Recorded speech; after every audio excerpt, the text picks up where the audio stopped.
আসসালামু আলাইকুম প্রিয় দর্শক, সন্ধ্যায় শিরোনামে আপনাদের স্বাগত।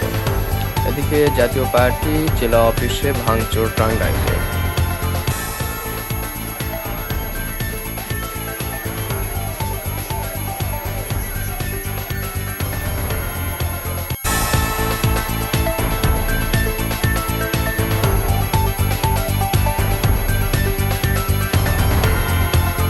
জ্ঞান ফিরলেও পুরোপুরি সুস্থ নয় ভিপি নূর।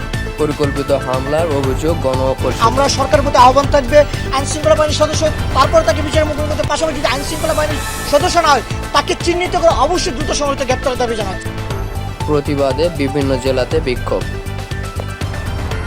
পুরো দমে নির্বাচনী পরিস্থিতিতে ব্যস্ত বিএনপি, চলছে দলীয় ইশতেহার ও সম্ভাবক প্রার্থীর তালিকার কাজ।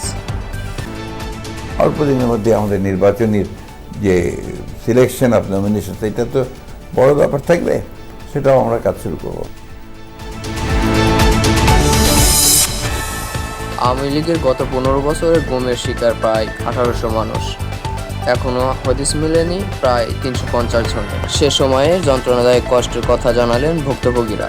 এখান থেকে বের হয়ে আবার রাজনীতিতে ইনভলভ হও, এরপর তোমার পুরো ফ্যামিলি শো গুম হয়ে যাবে। এই কথাটা আমাকে কয়েকবার বলেছিল। এতগুলো বছর হয়ে যাওয়ার পরে বাবার কোনো রকম চেহারা বলেন, কোনো রকম বাবার কণ্ঠটুকু আমরা মনে রাখতে পারিনি।